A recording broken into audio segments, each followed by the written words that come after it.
Good afternoon, everyone. It's great to be back with all of you.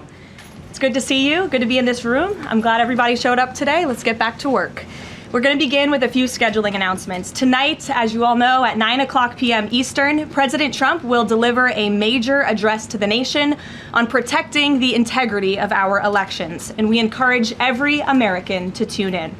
On Friday, the president will travel to New York City to attend a FIFA reception at Trump Tower, followed by his attendance on Sunday at the FIFA World Cup between Spain and Argentina. His attendance will cap what has been the most watched, most secure, and most successful World Cup in American history. This is a fitting conclusion to a tournament that showcased America's ability to host the world on the grandest stage. Turning now to the economy. Tuesday's CPI report confirmed what President Trump predicted. Prices are falling, and this administration's economic policies are working. Inflation dropped 0.4% last month, beating expectations and marking the largest monthly decline in more than 6 years. Prices fell, including for gasoline, electricity, non-prescription drugs, car insurance, medical care services, and hotels, delivering relief for American working families. We also saw real weekly earnings rise in the month of June. For private sector workers, real wages have increased by roughly $1,000 since President Trump took office, after falling nearly $3,000 during the previous administration. This is real progress made possible by the president's pro-growth economic agenda. There is still more work to do, no doubt, which is why President Trump remains laser-focused on lowering costs and raising wages for working families across the country. Just last week, Walmart and Sam's Club announced they will be lowering prices on thousands of items in their stores across the country. Shoppers can expect meaningful savings on groceries, household essentials, outdoor living products, toys, apparel, and other everyday staples. As President Trump said, Walmart answered his call and stepped up in a big way, and we commend them for that. We hope other major retailers will follow the lead of this patriotic American company. While we're on the subject of helping working families get ahead, I want to remind everyone that the Trump accounts are now officially live. To date, and this is a new stat from the Council of Economic Advisors this morning, more than 6.5 million American children have been signed up for accounts so far, including my 2 kids, who I signed up during my maternity leave. There are a few things I want to make clear about this massively beneficial program that has the potential to literally transform the financial future of this country. First, any child under the age of 18 is eligible to have a Trump account opened in his or her name. This is a free investment savings account that costs nothing to open. Second, thanks to President Trump, every child born between January 1st, 2025 and December 31st, 2028 will receive a $1,000 seed deposit from the United States Treasury. Third, parents, guardians, relatives, and friends can contribute up to $5,000 per year combined for each child. Employers can also contribute up to $2,500 per year on a tax-favored basis, counting toward the annual cap. The president believes there is no better investment than in America's children. Government projections show that a child whose family maxes out contributions could see the account grow to nearly $300,000 by the time the child turns 18. This is, I think we can all agree, an enormously powerful head start toward the American dream. These funds can be used for college, starting a business, or purchasing a home. This is truly a transformational, nonpartisan program. So I encourage everyone listening with a child to establish a Trump account today for your child and tell everyone you know with children to do the same. The app is also incredibly inviting and easy to use for parents at home. Finally, let's turn to the border. Brand new numbers this week from the Department of Homeland Security and Customs and Border Protection confirm that for the 14th straight month, this administration has released 0 illegal aliens into the United States. Again, let me reiterate, the 14th straight month, not a single illegal criminal alien has been entered into our country, released into our country by this administration. Illegal crossings in June remained at historic lows, and southwest border apprehensions are down 94% compared to the same period under the Biden administration. These numbers speak for themselves. Thanks to President Trump's strong leadership and unwavering commitment to law enforcement, America has the most secure border we have ever had in our nation's history. The administration continues working to reverse the previous influx of millions of illegal aliens into our country by the Biden administration, and our law enforcement professionals, God bless them, are arresting criminal illegal aliens across the country, including those convicted of the most heinous and violent crimes. This past weekend alone, ICE arrested a Mexican national and gang member convicted of second-degree murder in California, a Dominican national convicted of aggravated manslaughter in New Jersey, a Saudi national convicted of indecent liberties with a child in North Carolina, a Mexican national convicted of continuous sexual abuse of a child in California, a Nicaraguan national convicted of second-degree child molestation in Rhode Island, and a Mexican national convicted of lewd acts with a child under 14 with force in California. These are egregious crimes, and again, I think we can all agree that none of you would want these individuals living in your communities, and you have this administration to thank that they are on their way back home. The American people delivered a decisive mandate to arrest and deport these dangerous criminals, and President Trump is wholeheartedly committed to delivering on that mandate every day. He will never waver in his duty to defend our homeland and protect the American people, and he has proven without a shadow of doubt that the chaos and the lawlessness that we saw every single day at the border and across our country under the Biden administration was a choice, and it is a choice this president has chosen not to make. While this work is far from finished, the border is secure, and deportations will continue. With that, I'll take your questions today. I look forward to doing so. I know there's a lot of news. We have two people in our new media seats today, Rachel Bade and Ben Black. Rachel, why don't you kick us off? Ben will give you a question, and then we'll get to the rest of all of you. Thanks, Rachel. Thanks, Caroline. Welcome back to the briefing room, and congrats on your baby. Thank you. Two questions, Sure. if I may. The first one, a fun one for your first day back. You now have two babies under 2 years old. I do. As someone who has a 4-year-old, I can only imagine how little you are sleeping right now. What is your one tip or secret to women who want to have it all, the kids and the hard-charging career? Well, thanks for the question, Rachel, and it is really good to be back with all of you. I don't think there is a secret. You just have to show up every day and keep going, and it really does take a village.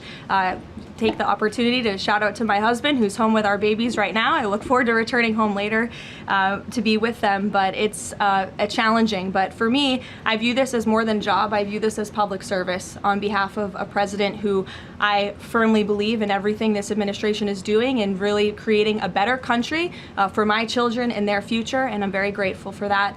Blessed to both be working in this job, but also to have two beautiful babies at home. And as you know, Rachel, and any mom in this room knows, there's nothing better than being a mother. So thanks for the question. Babies are the best.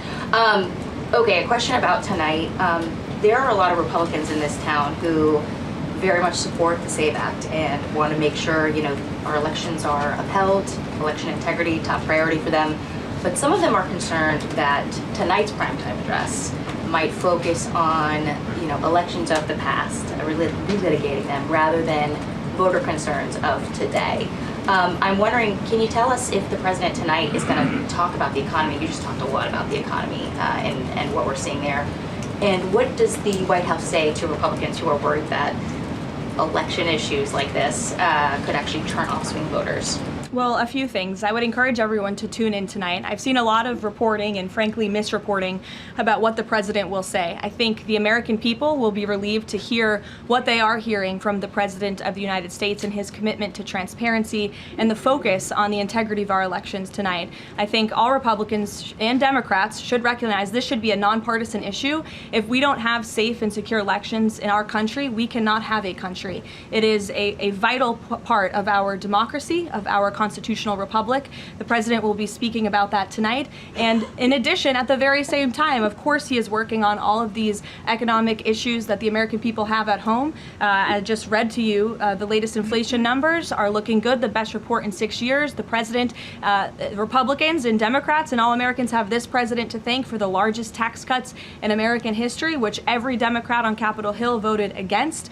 You have this president to thank for the Trump accounts for our children and securing the future of the American dream. So this president is doing a lot, but obviously safe and secure elections are a true tenet of our constitutional republic, and the president will be speaking about that tonight.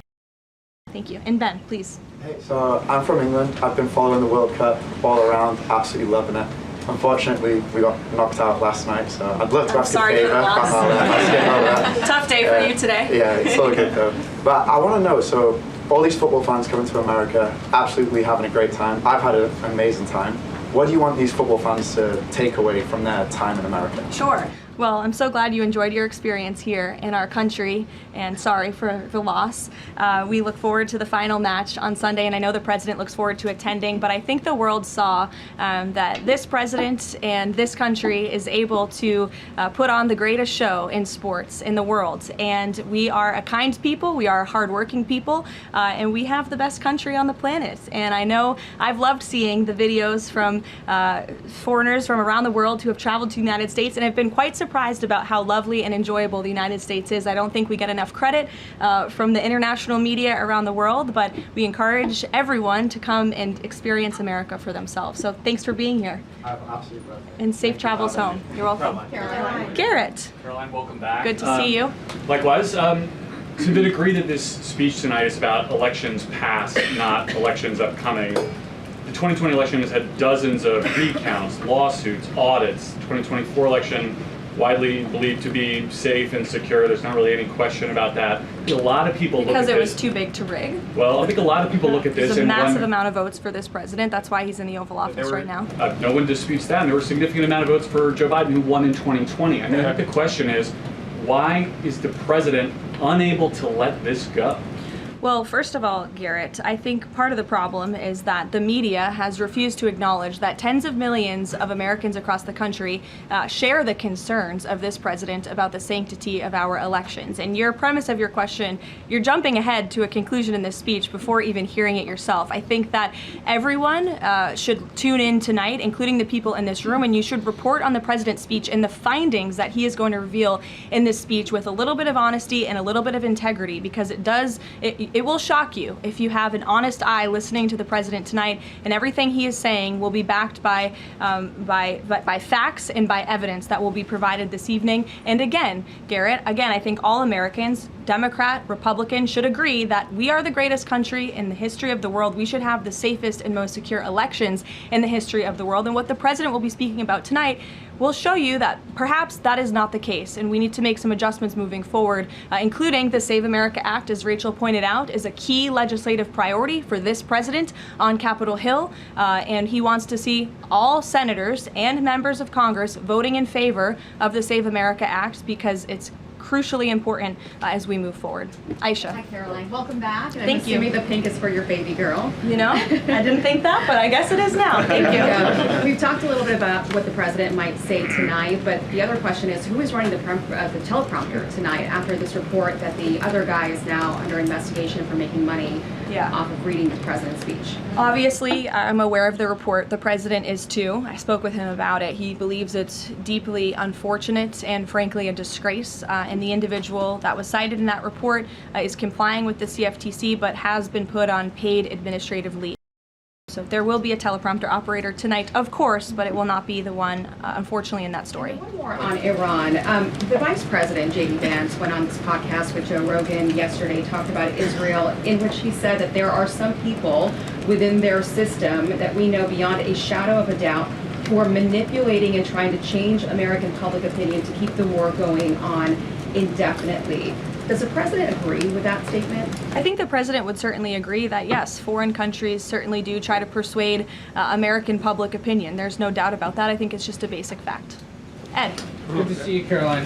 Following up on the teleprompter and then one on tonight's speech, what steps is the White House taking to ensure something like that doesn't happen again? Well, the White House has extremely strict ethical guidelines with respect to issues like this, and as I just told you, this individual will no longer be here. He'll be on paid administrative leave. I'm sorry, without pay. The administrative leave is unpaid, to be very clear. That was a decision by the president, so I think that speaks for itself. On the concerns about the election, will the president accept the results of November's elections? Look, Ed, you should tune into the president's speech tonight before you jump ahead to conclusions about what's actually in the speech. Again, I've seen a lot of reporting and misreporting about what the president will say.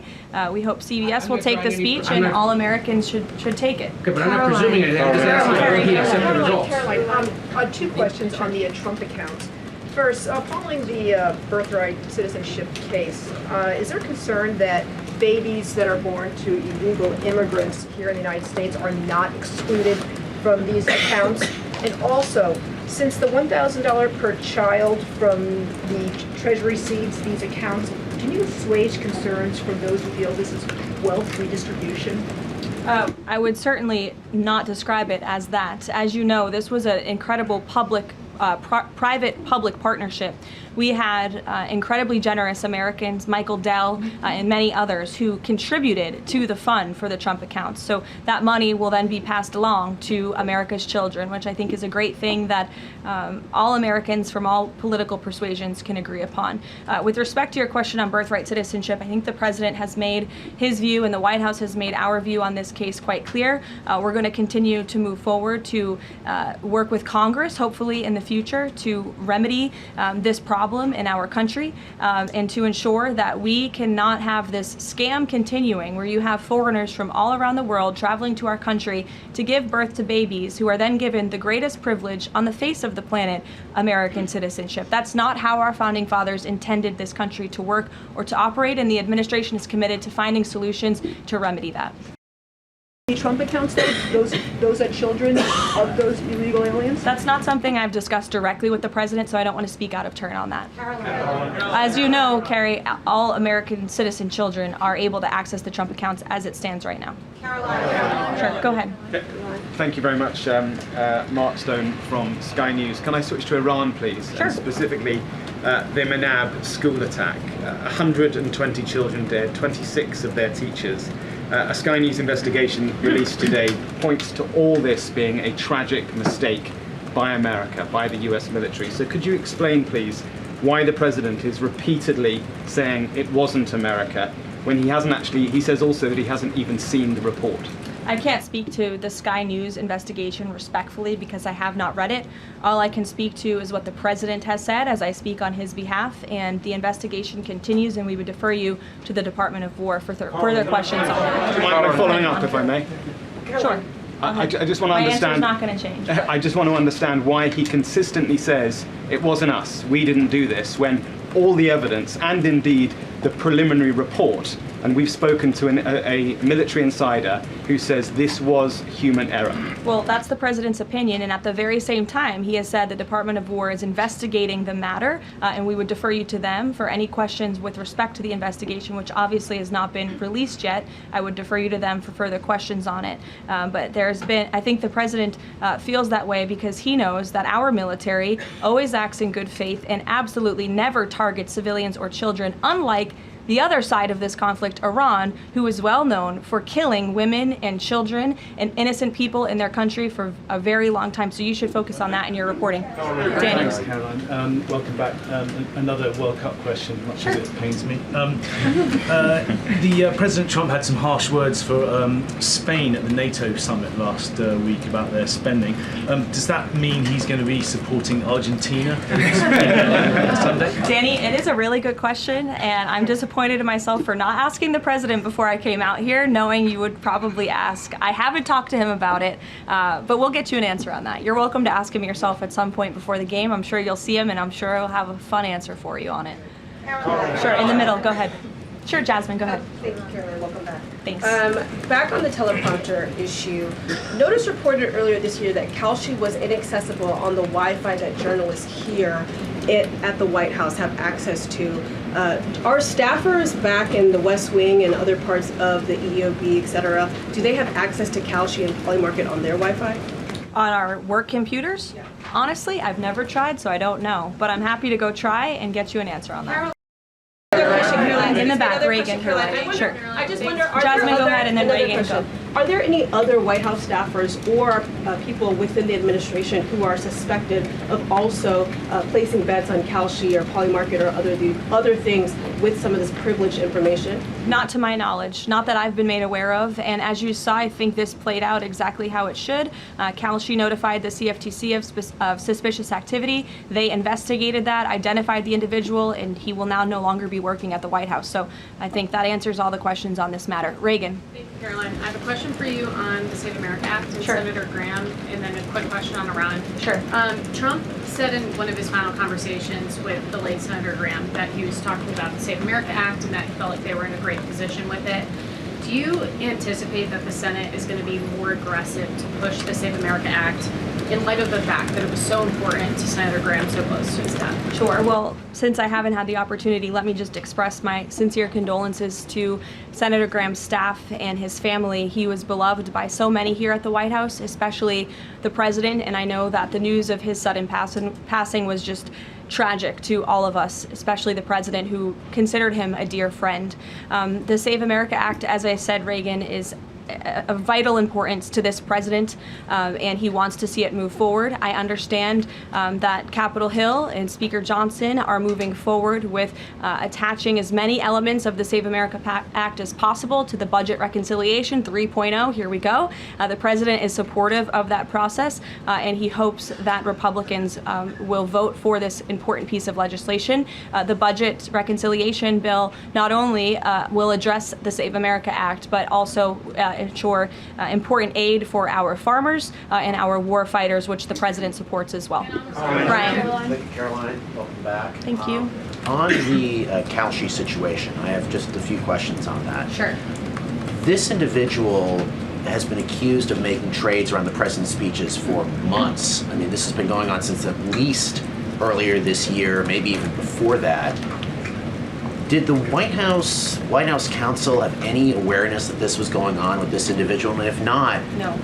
So if no, then why not? Is there any sort of plan in place to try to figure this out, to see if anyone else is doing this, or to track future people from, see if they're making these types of bets in the White House? Any discussions around that? Look, there are very strict ethical guidelines here at the White House that explicitly state not to do this, and the White House counsel's office makes that clear to all of us who sign up to work in government on behalf of the president. So I think there has been a plan in place. This individual unfortunately violated the plan, and therefore he's paying the consequences for it. I don't know why there's further questions I on just want to follow up on this, but then doesn't that leave open the possibility, even though there are the rules, I mean, there's no disputing there are strict rules on this, but if there are no mechanisms in place, and then I'm not saying that there should and should not be, but if there are none in place to try to track this happening inside the White House and inside the executive branch of the government, doesn't that leave open a possibility for this to keep happening or happening again, and these result people making bets like this inside the administration? Again, there are very strict ethical requirements required by all staffers and officials here at the White House, and if they are violated, people will pay consequences for that, as you're seeing with this case. Libby. Welcome back. Thank you. I have a question about Senator McConnell, but first on Iran. President Trump has now greenlit strikes on Iran for nearly every day this week. Does the White House describe negotiations more at a standstill or essentially completely over? Well, I've spoken with the president about this as recently as an hour ago. Iran very much continues to talk to the United States of America and express that they want to make a deal with us because they are suffering devastating blows on behalf of our United States military. The reason, and this is important for the American people to understand, the reason for the recent strikes over the course of the last several days is because Iran violated the Memorandum of Understanding that we struck with them. Specifically, in the Memorandum of Understanding that they signed, they were not to fire on commercial vessels moving through the Strait of Hormuz. And unfortunately, they have made the tragic decision for them to do that. And President Trump is not going to sit by and allow these active acts of terrorism to take place in the Strait without ensuring Iran pays consequences for that. And that's what we are witnessing right now. Spoke to him about this within the last hour. I mean, does he essentially seem fed up with these negotiations? And can you explain why the American people should think that a deal with Iran would even be worthwhile at this point, given the fact that they broke it already? well, look at how bad they are behaving. It just proves the president's initial point for launching Operation Epic Fury in the first place. Iran can never obtain a nuclear weapon. That's why he launched Operation Epic Fury. They have suffered devastating blows to their military and their economy as a result. The president is always open and willing to diplomacy. He is the peace through strength president after all. After Operation Epic Fury, the conclusion of it, we did move forward into a diplomatic phase, if you will, but unfortunately Iran has since violated that. They have expressed they still want to make a deal to the president.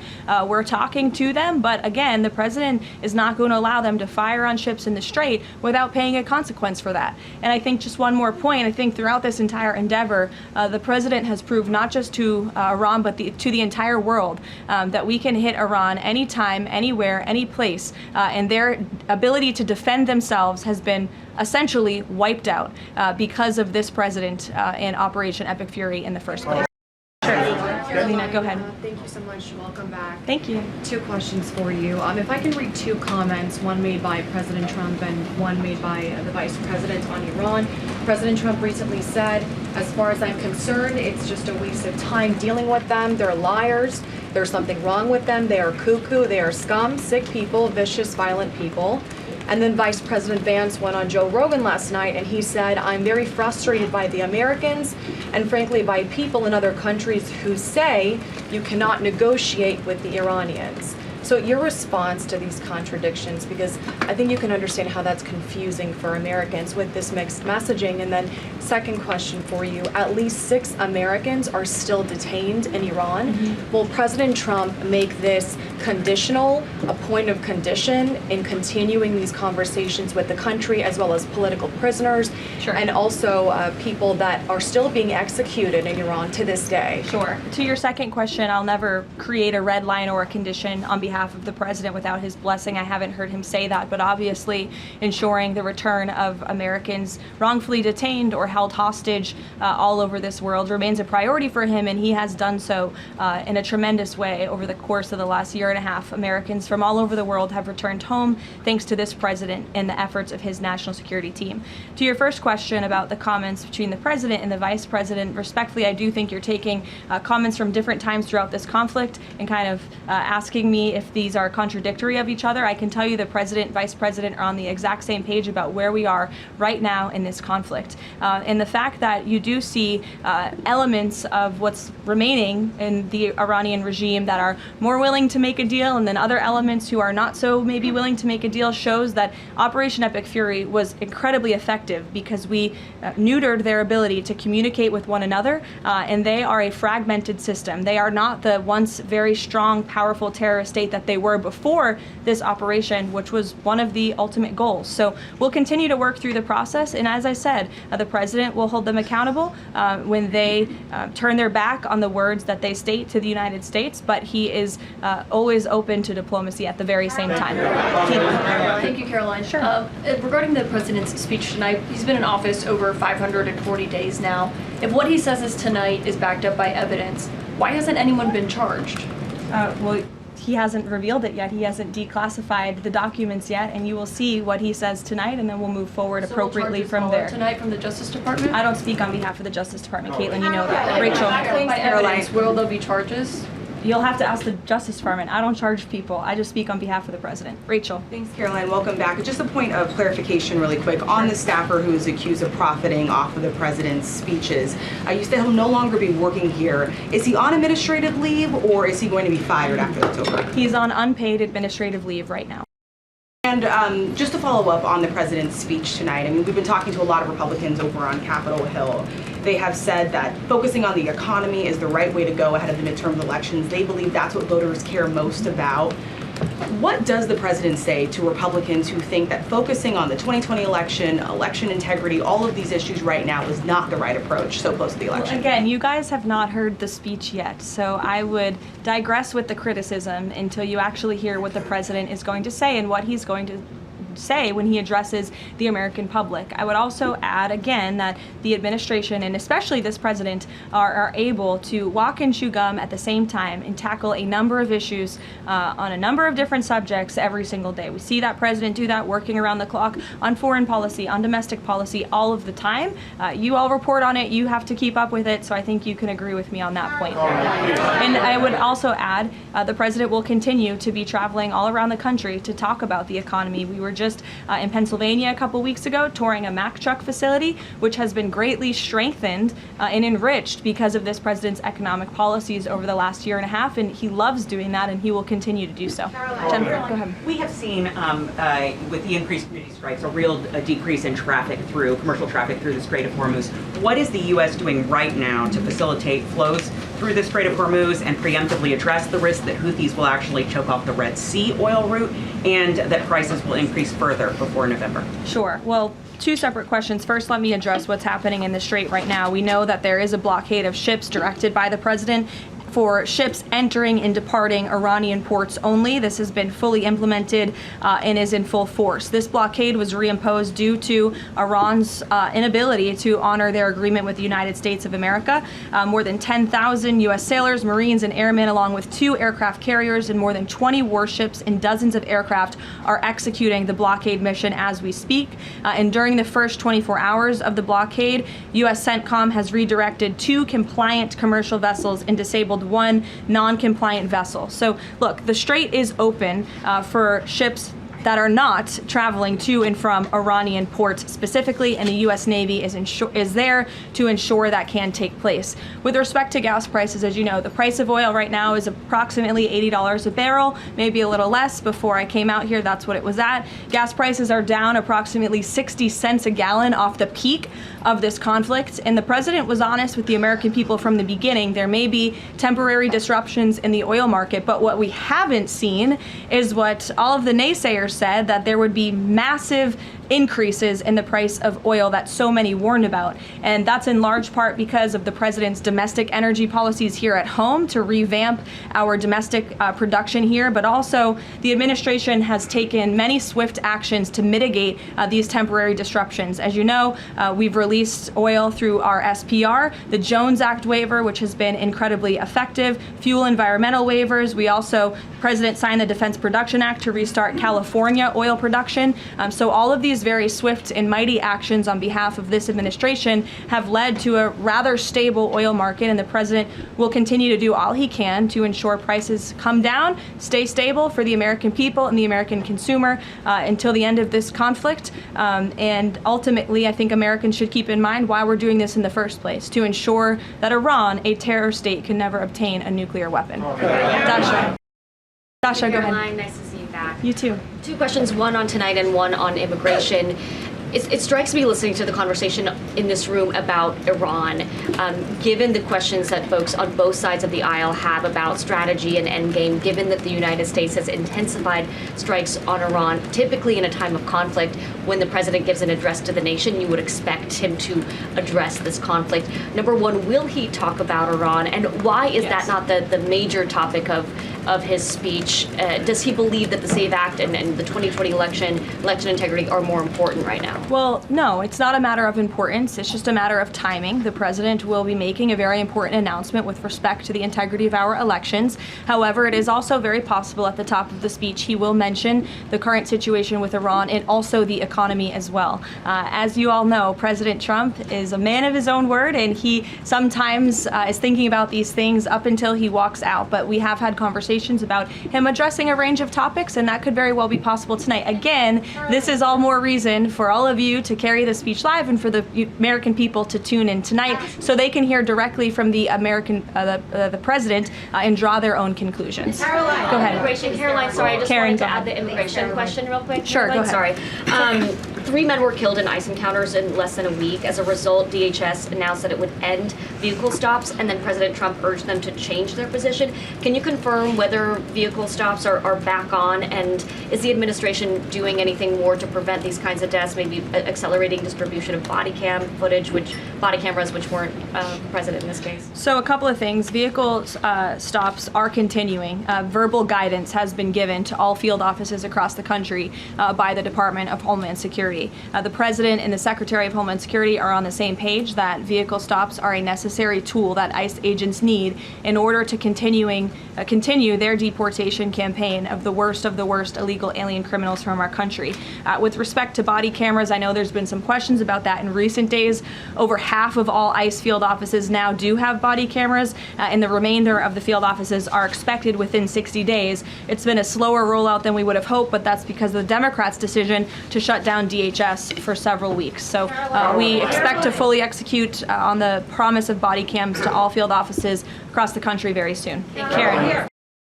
On the parasite outbreak related to produce, can you give an update on the administration's response to this? Are there federal officials on the ground in the hardest hit states right now doing any testing of production facilities or farms to try to figure out where this outbreak has started? Sure. Well, what I can tell you, having been back at the White House for just a couple of short weeks, I've been in meetings on this very topic, and I can tell you the White House is closely monitoring the situation, has a handle on the situation. We're committed to providing the CDC and the FDA the resources that they need, and we urge all Americans to follow CDC guidance on properly washing and cooking raw ingredients to prevent this foodborne illness. As you know, there has been an unusually high number of cases. There are typically thousands of cases of this outbreak every year, but there has been an unusually higher number, and that's why we're working with the FDA and other partners at the federal, state, and local level to increase detection methods, provide the guidance, and then also, most importantly, trace the outbreak back to its original source, which we are currently in the process of doing. Lack of permanent leadership at the CDC and FDA and any funding cuts, has that slowed the response to figure out where this outbreak has started? No, we've talked to the CDC and FDA specifically about that, and not at all. They have the resources they need to make sure that Americans are fully informed and protected from this illness during this time. Karoline, please. Karoline, welcome back. Thanks. Last year, the administration signed a critical minerals deal, mining deal with Kazakhstan for a little-known U.S. company. It was an agreement that President Trump and Howard Lutnick got tentative approval for with Kazakhstan's president in September.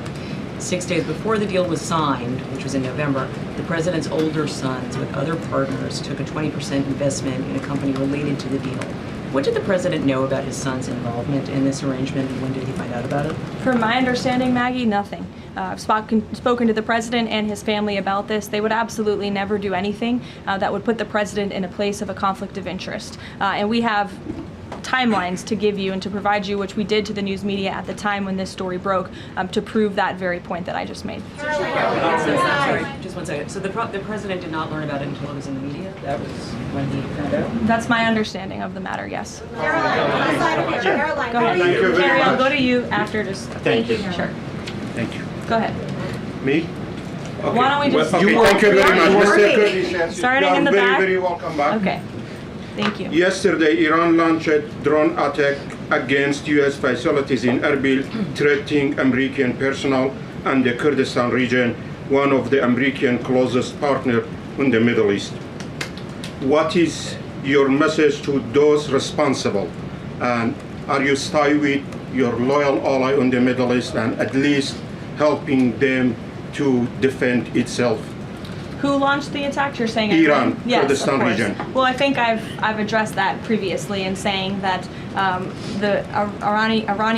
Iran has unfortunately shown to violate the word that they struck with the President of the United States. They're paying consequences for that in the strikes that the President has authorized in the recent days. Thank you, Caroline. You were with the President in Ankara for the NATO summit, and there Ukraine was one of I was not, actually. Oh, you were not? Okay, yeah, but the issue of Ukraine was one of the most important topics there, and the situation is escalating between the two sides in these days, but there are still efforts. Can you give us more information about where we are and how the local powers power breakers, including Turkey, are involving in order to solve the problem? Sure, I'll check with the National Security Council and get back to you on that with more specific guidance. What I can tell you is I know the president greatly enjoyed his visit to Turkey, and not just his participation in the NATO summit, where he applauded the United States for getting our NATO allies to step up and pay their fair share for our defense, but also he greatly enjoyed his time with President Erdogan in Turkey and appreciates the bilateral relationship between our two countries. Kara. Hi, Caroline, welcome back. Thanks. Contrary to what the mainstream media is reporting, Americans that I speak to care deeply about election integrity. This is true. Why do you think the mainstream media is so fearful of tonight's speech and anything to do with election interference?